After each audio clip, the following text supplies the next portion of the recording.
First up is our first public comment section. If anyone would like to address the board, please come to the podium and state your name. And this is for items that are on tonight's agenda only.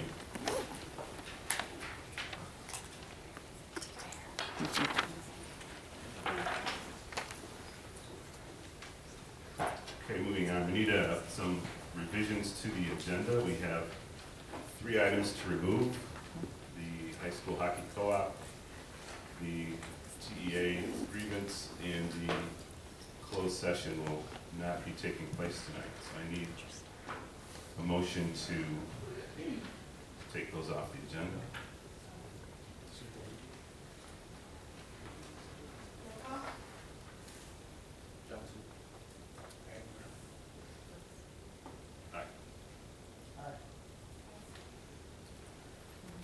Any other revisions to the rule agenda? Motion to add discussion about changing the legal counsel. Is there support? Support. No.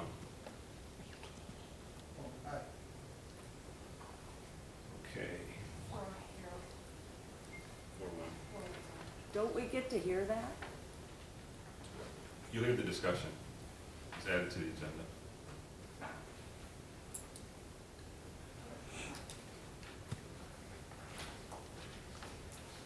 Okay.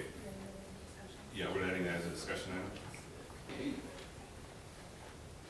What we're adding is a new discussion about a new attorney for the school district. So the finance update. Judy?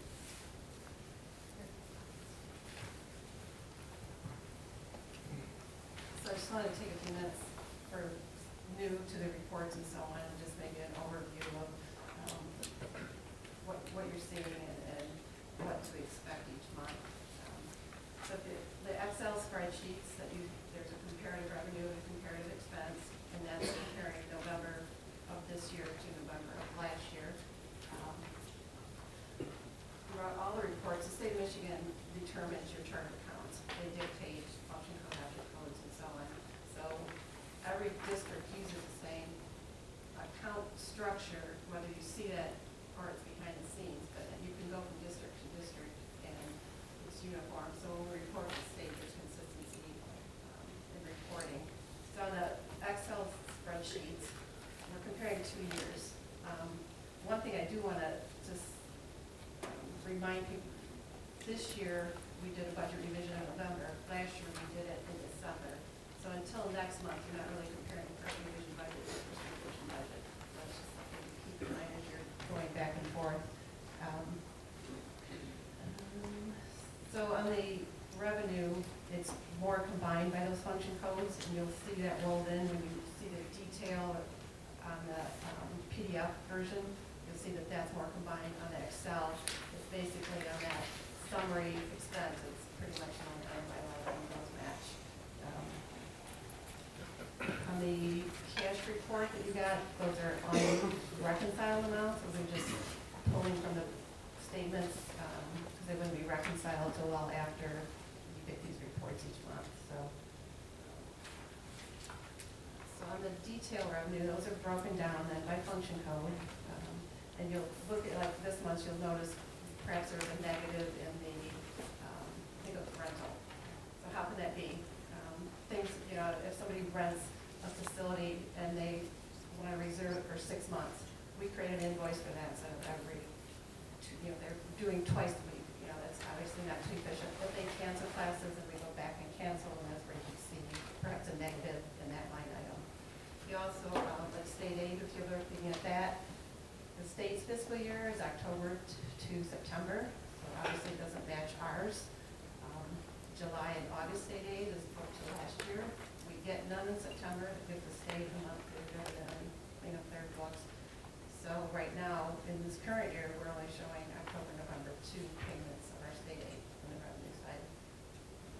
Federal grant awards and so on, we've gotten now where the awards, we know what the final allocation is. Our applications have been approved, so we know how we're expending it. So now we'll start going back through and fine-tuning those.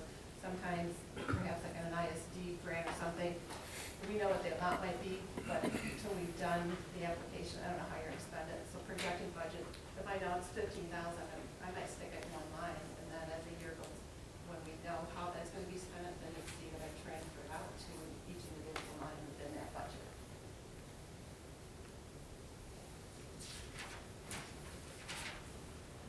For instance, food service, if you look at that revenue, it shows like no month to date.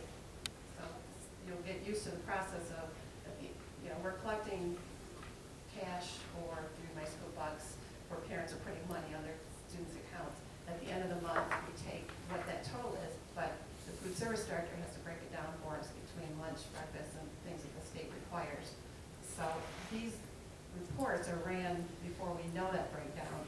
So next month, you'll see the year-to-date has increased, but it still shows no month-to-date, because if you went back and ran this report for this month in a couple of weeks, then it would have your months in there. So those are things that you'll see each month consistently as you know, work through these.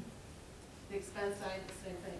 The reports are broken down by facilities, which may be a building, Compass North, South, or a program, technology, facilities, and so on. You'll see that breakdown. Function codes then, so instruction, support services, and then further is an object code, and that's consistent. 1,000s are salaries, 2,000s are fringes, 3,000s are, and as you work through that, you can see and follow through each facility, each, you know, the breakdown of those. So, and then grants, sometimes I don't put revenue or expense until the award is made and we know how we're spending it.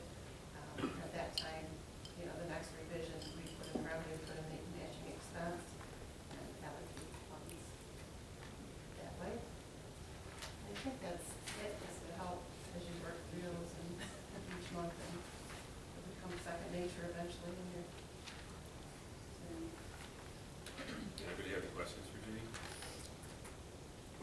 No, I appreciate it. Move on to facilities, Josh.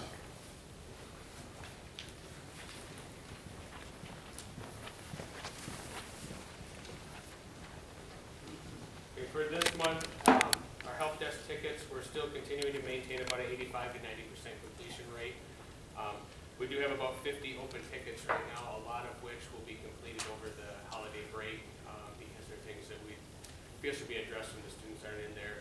A lot of it's like plumbing needs or some mechanical repairs, things like that. We're trying not to disrupt the classroom. So those should be completed over the next month here before the holidays are over. On the custodial side, over the holiday break, the custodial team will be doing a deep cleaning of the classrooms and bathrooms like we do every year while the students are gone.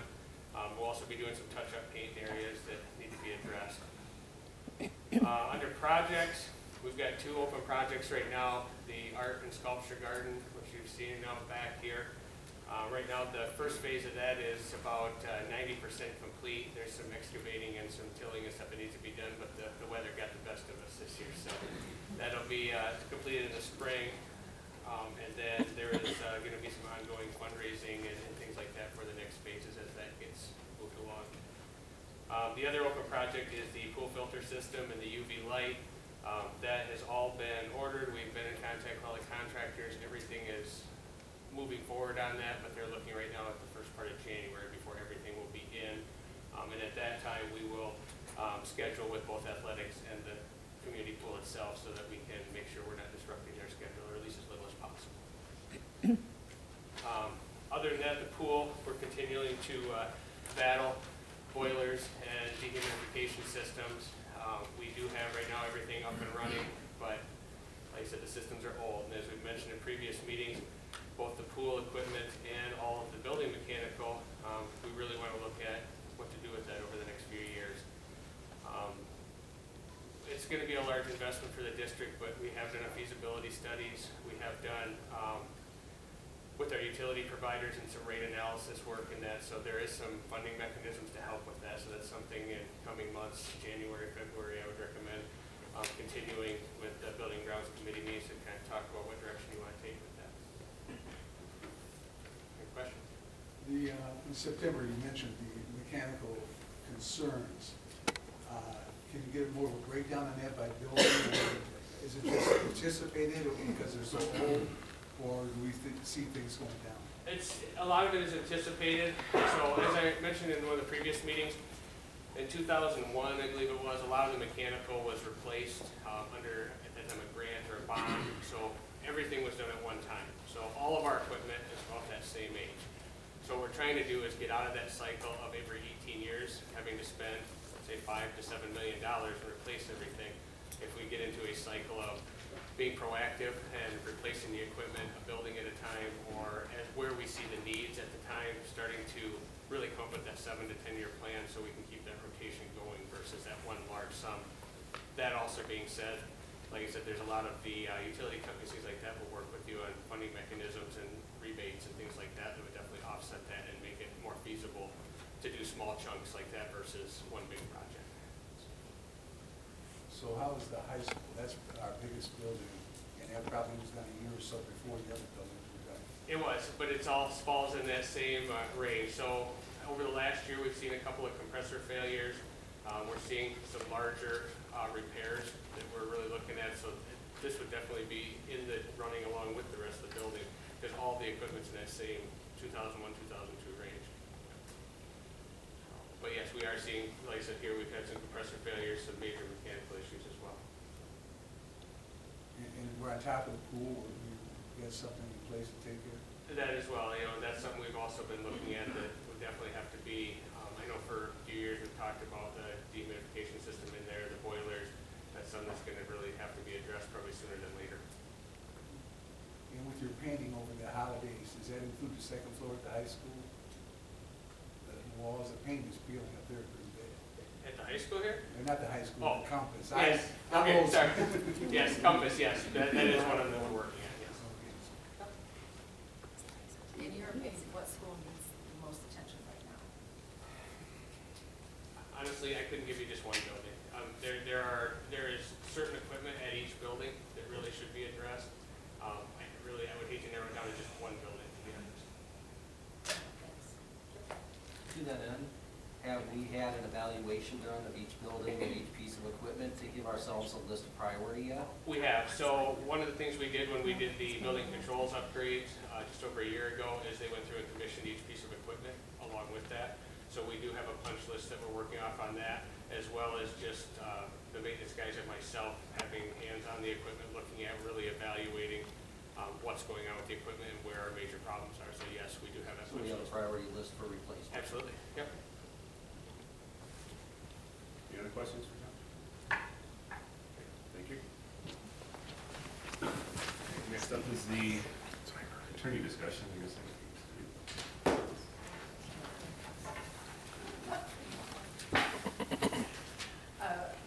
So I've given everyone a packet that has an attorney that came to my attention as someone that we had thought about maybe switching to, kind of a new board, new council, a few other new things that we're gonna wanna talk about probably at the next meeting, but for this one, the packet includes what was forwarded to me that has their information, what they've done, who they represent, cases they've won, etc.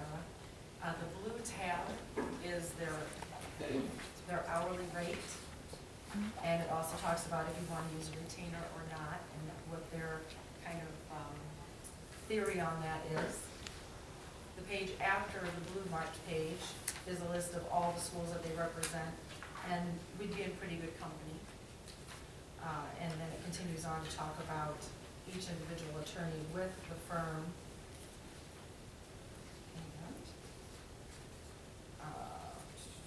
The very last two pages that are paperclip is the resolution that they forwarded.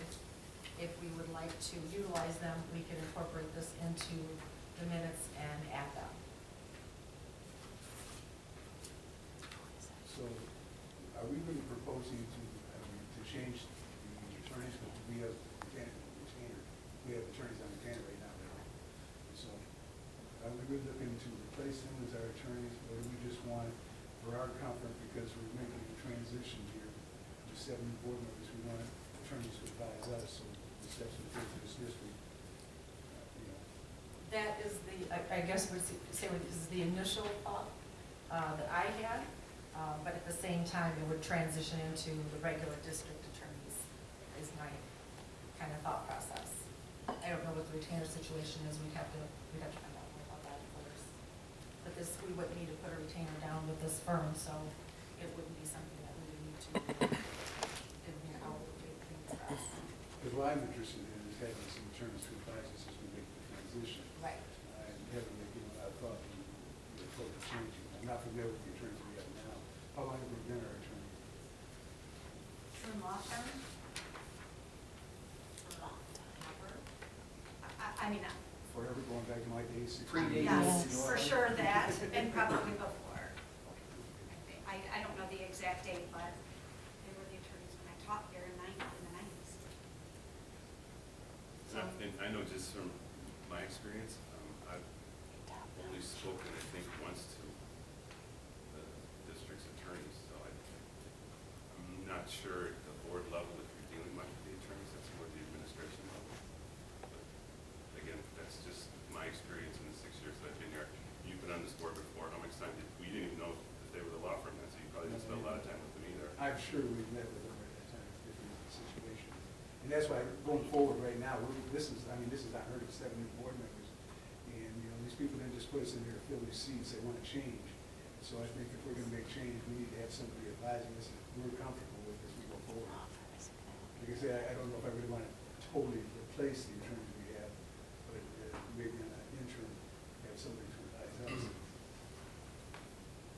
I mean, I'm fine with that. I think you might be well served to have them come in and actually talk to you about what they do. Yeah, we could do that.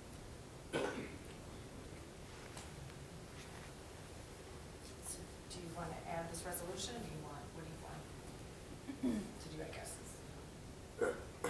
Mel, do you have any comment? Well, I see you reading. met with the attorney too many times in the first go round. Oh, yeah, you guys did. Yeah. I mean, they're a good group, and, I think it'd be good to discuss it with both groups, but current one, you know, what they have to say, and, I mean, for all the new people, hearing both of them before final vote. I think that'd be pretty wise, that's just my opinion. Somebody contact them to see if they. Oh, I'm sure we can. I'm sure attorneys have changed things. Right. Hopefully, take care of it. If we're going to contact them and have them come in to talk, we should probably, I would move to postpone the discussion until the next board meeting, when we have an opportunity to schedule them for that meeting or a meeting thereafter. Yeah, you don't really need, we don't have a motion, if you don't need a motion for that, you can just do that. Just postpone it till the next board meeting and give us a chance to research and set up an appointment meeting. Is that for discussion item? Right. Yeah, discussion item. So good? Okay, moving on, need approval of the consent agenda, you were, that would have been included in your packet of information. Just need a motion and, Support. support.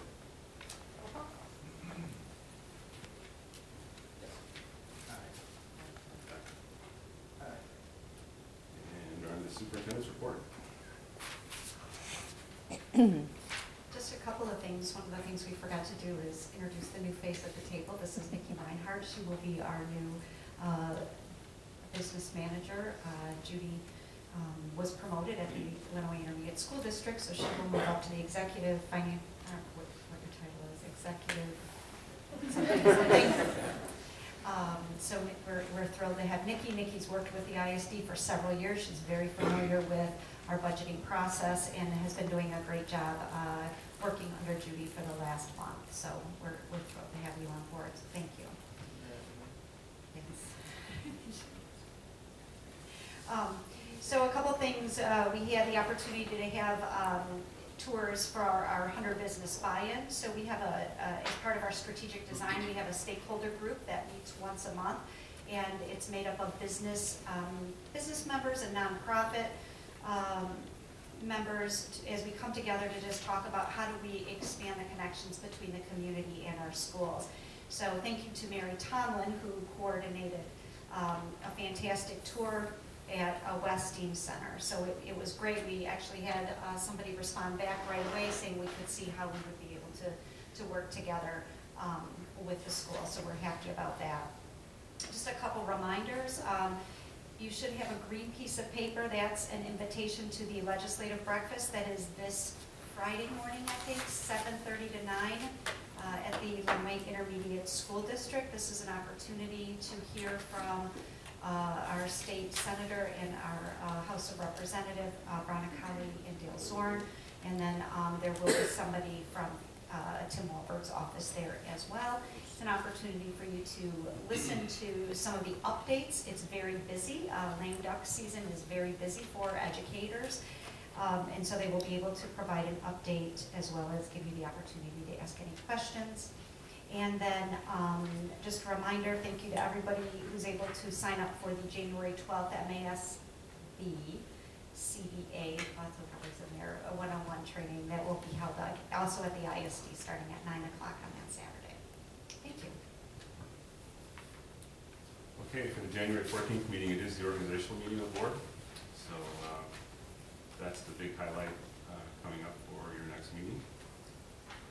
And that brings us to our closing segment, public comment.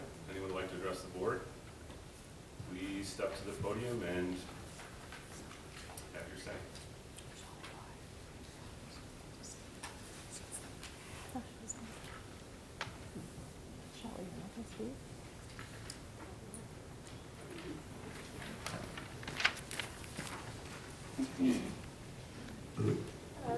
I'm Heather Perez. I am the Executive Director for Community Learning Connections, which is the nonprofit that partners with the school. I am also a parent of 2 high school students, a school of choice mother here in the district. And I just really wanted to share a resource that I became aware of recently that I thought might be helpful in this process as we're bringing new leadership in and really trying to do what's best for kids. I, for the past 3 years, have been researching restorative practices. It's something the state is starting to mandate for schools. And through that, I became aware of a restorative conference, type facilitation that comes down. So they would bring a team in from Jackson, and they would come down and work to find common ground and really get us on the same page for moving forward. I thought it would be something wonderful for us as a district to take advantage of. It is free of charge. They come in from another community, and they really just work to find common ground and help with talking points and moving things forward. I know things have been kind of polarized in our community, and I just really want to see us moving forward and doing what's best for kids. I just thought it'd be something that I'd be happy to share and send links and resources, and it might be something you guys might want to look into going forward. Thanks, Howard.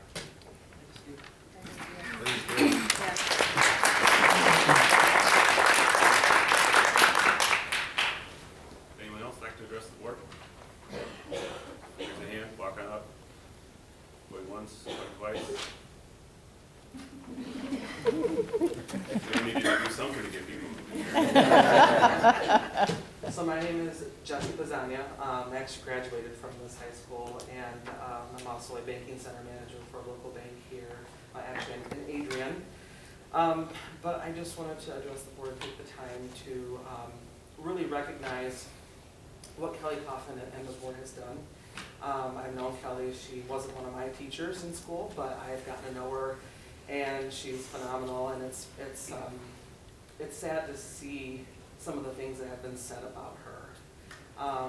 But moving forward, as a business partner, I want to see our kids thrive. I have a nephew that goes to Compass Learning Center, and I can tell you the difference between me when I was in school and what he's learning. He's actually able to come home and tell me what he did today, and go through what he learned and how he did it. And that to me is exciting. He's learning real world things, where when I was in school, it was very, you do this class, do this class, do this class, and then you get your diploma and you move on. But also, I got a chance to tour the West STEAM Center this last week.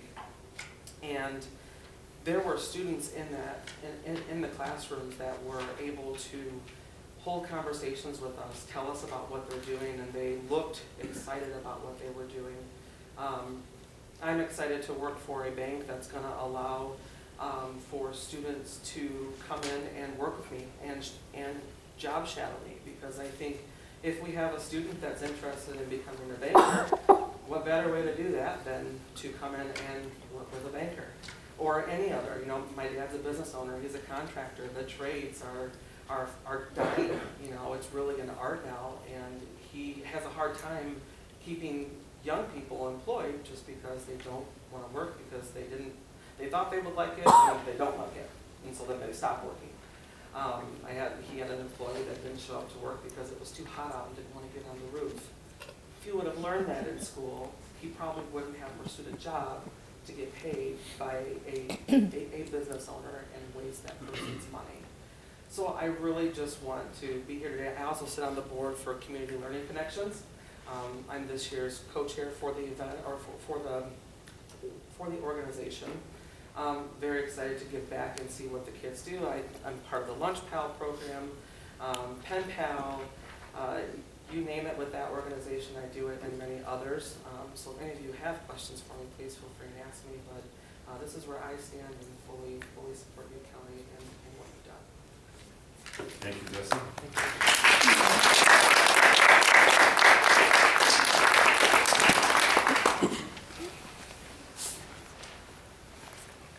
Hello, Bill Swift, resident here in Tecumseh. I just thought I hesitated to come up here to say anything, but you said something about the people elected you to make changes, and what I hear today is that there's this notion that we want to change the attorney. I don't know that it's necessary. It seems like it's going through the motions for no particular reason. But I'm troubled by the idea that you folks that won your recall elections have it in your heads that what's needed is a bunch of changes. And having attended some of these meetings and been around to talk to people who have had experience in the schools, I don't know that's necessarily the case. And I frankly, and I hate to say it, but I wish that you'd been more honest about what your plans were, about what the state of the schools are.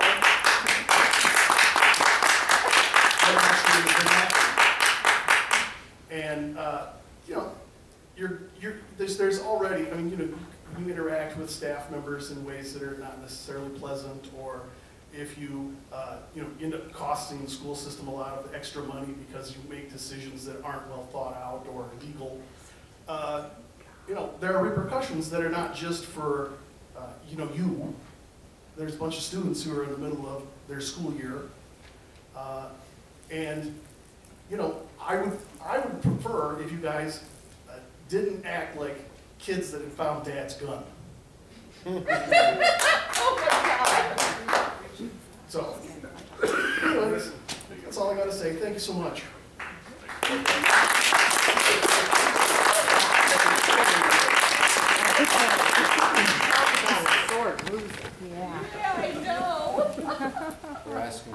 Hi, I'm John Benzing. I believe that we wanted to have an organizational meeting on January 7th. I believe that you have to vote on that tonight, so I just want to remind you of that.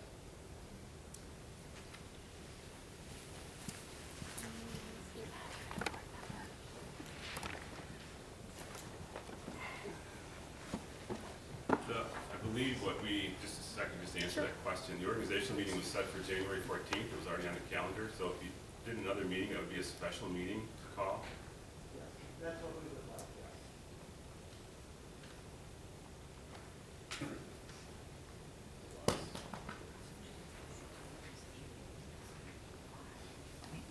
yes. Yeah, I think that has to be done after the organizational meeting. Have a special meeting for that. that, so it's kind of convoluted, but that organizational meeting is part of the board calendar. So, again, I don't know the legalities of it, but I know that's what we've done in the past. That's how the board's operated. Anyone else like to address the board? My name is Lisa Michelin, and two things, I guess. One, where's Heather? I don't know where Heather went. I would like to propose to the community that in terms of taking advantage of the restorative practices option that you presented, I think that would be a good opportunity for parents and community members to engage and take that forward as an initiative. It doesn't have to come out of the school board. I think as a community, we have to do the healing. So I would be happy to partner with you, and that's the kind of work that I love to do. So I would suggest that we not put that forward to the board, but that we do it as a community. And also to the new board members, I will echo, I guess, what Bill says. I think anyone who's been in management or leadership knows that you don't come in and just do sweeping changes, that you take a few months to really sit back and lean into your roles. And I would suggest that, maybe you give that some consideration and probably continue to talk to the people who are having success with the new system, and just, again, not assume that things are here to be fixed. That's not necessarily the case. For some people, maybe yes, but that's not the case for everyone. So I ask that you take that into consideration.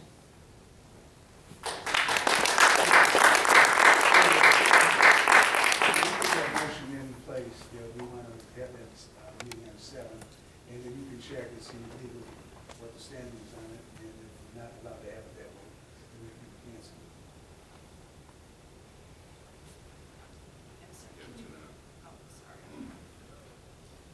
So are you requesting that I check on that to see if we can have Because that? it's a meeting right now, you could put it in motion if that's what you wanted.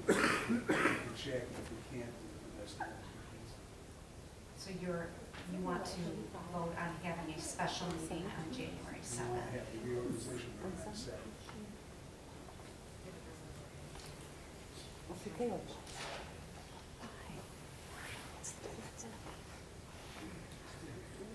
No idea.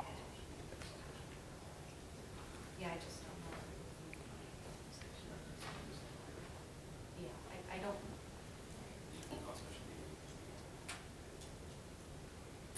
Yeah.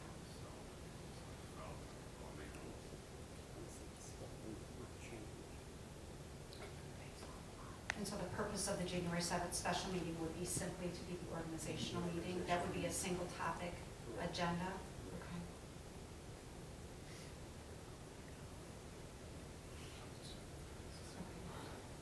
I don't know that we have to have a vote on that, but I certainly could check on that and let you know what we find out. Because the board can set a special meeting, as long as we just have to follow the rules on the postings. We don't have to vote on 7 special meeting. No, we don't. What But is it, 2 weeks? Yeah, tell us. 72 hours. 72. 72 hours.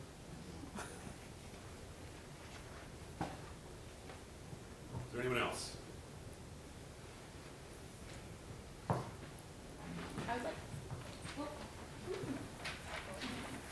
I don't need a microphone because I have a very teacher voice. Short, but I'm very loud.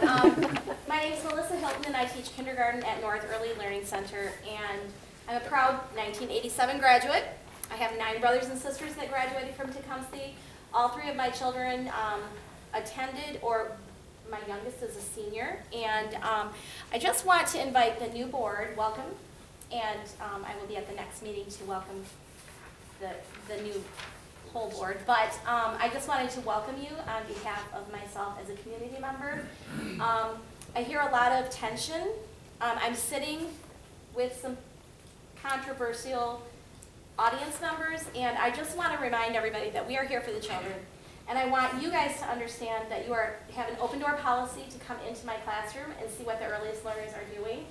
I was very reluctant to change because when you're the 10th child, You just go with the roll, you know, you go with the punches and you roll with them.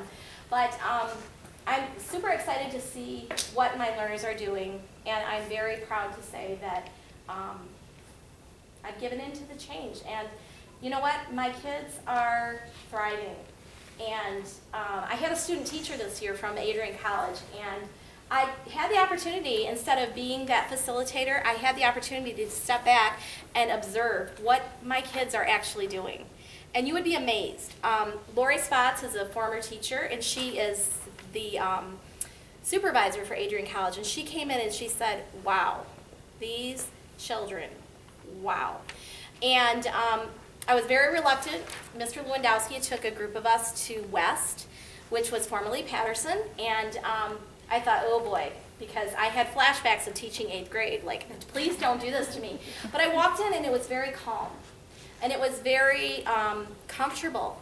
And the kids, the transition, I thought it would be loud, and it wasn't.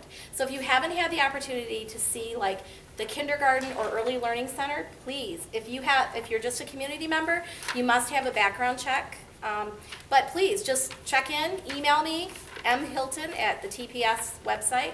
But I welcome all of you, and I hope that we can heal. Change is hard, but you know what? Mocking people that speak, or laughing out loud, or agreeing to disagree, we're here for our kids. So people that are laughing when people are speaking, you wouldn't tolerate that from your kids. So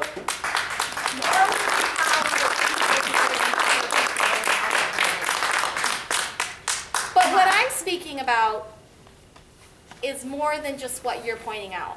I'm talking about before you voted. I'm talking about after the voting. I'm talking about parents that come to parent-teacher conferences and want to point a finger at me, and I say, you know what? You didn't answer my email. You didn't answer my phone call. And those are the few and far between. Or I call and say, hey, I wanted to congratulate you as a parent because you're doing your part as my partner in education. It takes a village, and we're a small community. And you know what? It's time that we look in the mirror and say, where does it begin? It begins with us. And what I say in front of my 17-year-old might be different than what I say to my husband. But our kids shouldn't be part of the controversy that we're trying to fix. So let's look in the mirror and look at our audience at the dinner table, or in line at the grocery store, or people who volunteer their time. I couldn't get through my school day if I didn't have the number of volunteers that come through the building. I can't get through the grocery line. I want to get through the grocery line, and I want somebody to say, hey, congratulations, your son was Student of the Month, instead of, well, what do you think about what's going on at the schools? Because I think that what's happening in our community is a good thing, and change is hard. And I'm not saying that some changes that are to come aren't going to be difficult also. But let's heal. Let's heal as a community. Thank you, Melissa. 3 minutes, sorry.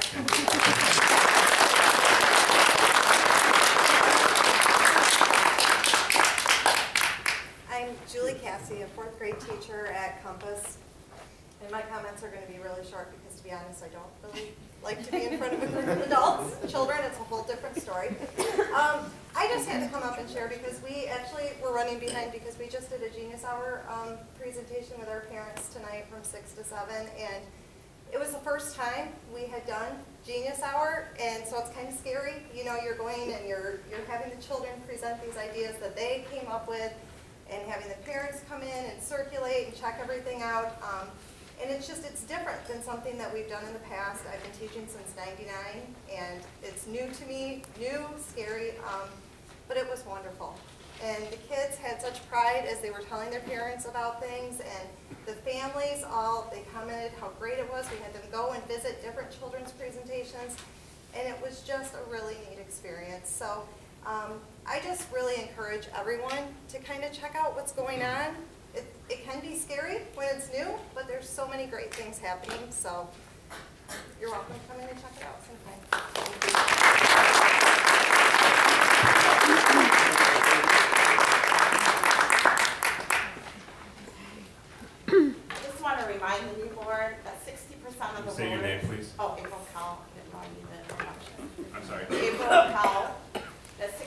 of the voters voted in this community. We don't want this. And we would like you to just keep that in mind. We don't want what's going on in this district. No matter what anybody's coming up here to say, 60% of us did not want this. Hold on, don't speak for me. Yeah. Hold I'm- on, hold on, hold hold up. on, hold on. We're saying not gonna get into voters. this back and forth stuff here, okay? We're saying voters in the voter election. There was 60% of, we gained 60% of the votes to change our school back. That's what I'm saying. Agreed. So please keep that in mind when you make your decisions. Thank you. Thank you. Anyone else? Anyone else? Board members, any comments? I'll say we're here, in my opinion, we're all supposed to be here to do what's best for the students. Can't hear. Here, Bill. Hi, I'm Milton Abbott, in case you don't know me. What I said is, we're here at least to do what is best for the students of this district, hands down. They come first no matter what. Period. Thank you.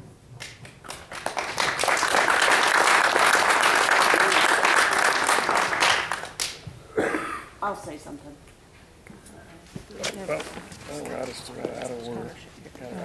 I am Shelley Moore. I have a grandson who goes to Tecumseh schools. He's at Compass. I have 2 daughters graduate from here. I was not happy with the election. However, what I would implore the board to do before you make wholesale changes is think about best practices and research and data-driven decision-making. Because if you look at the State Board of Education's 10-year plan for schools, Tecumseh is right in line with that.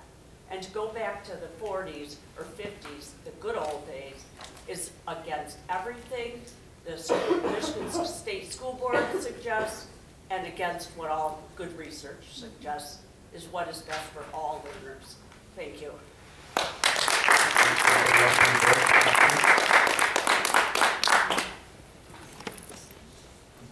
Everybody's good? Very good. Thank you. We're adjourned.